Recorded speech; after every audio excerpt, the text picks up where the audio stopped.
শুক্রবার আরজিকর মেডিকেল কলেজের seminar hall থেকে উদ্ধার হলো এক মহিলা ট্রেনি চিকিৎসকের মৃতদেহ।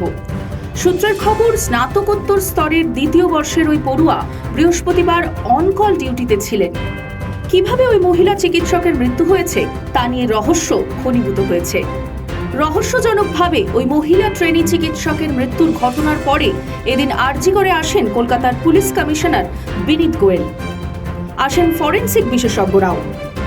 জানা গিয়েছে রাত 2টো নাগাদ রাতের খাবার খেয়ে পড়াশোনা করতে গিয়েছিলেন ওই ট্রেনি চিকিৎসক। এরপরে এদিন সকালে তার মৃতদেহ উদ্ধার করা হয়। ঘটনা সম্পর্কে সংবাদ মাধ্যমের কাছে প্রতিক্রিয়া জানিয়েছে আরজিকর হাসপাতাল কর্তৃপক্ষ।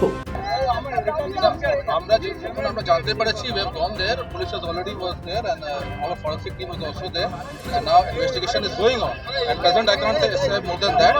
ঠিক আছে, এখন কি হবে ইনভেস্টিগেশন আমি বলে দিচ্ছি। স্যার, এটা কোনো নির্জন এলাকা নয়, একটা হসপিটাল।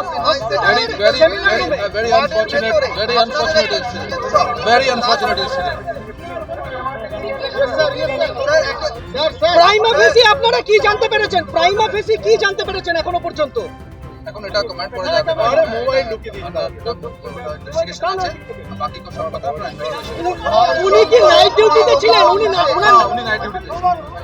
পুলিশ সূত্রের খবর, ওই মহিলা ট্রেনি চিকিৎসকের শরীরে ক্ষতচিহ্ন রয়েছে। মৃত্যুর কারণ খতিয়ে দেখতে তদন্ত চলছে। মৃতার বাড়ি পানিহাটি পুরসভার 34 নম্বর ওয়ার্ডে। এই ঘটনায় আরজিকর হাসপাতাল চত্বরে চাঞ্চল্য তৈরি হয়েছে। ব্যুরো রিপোর্ট, খাস খবর।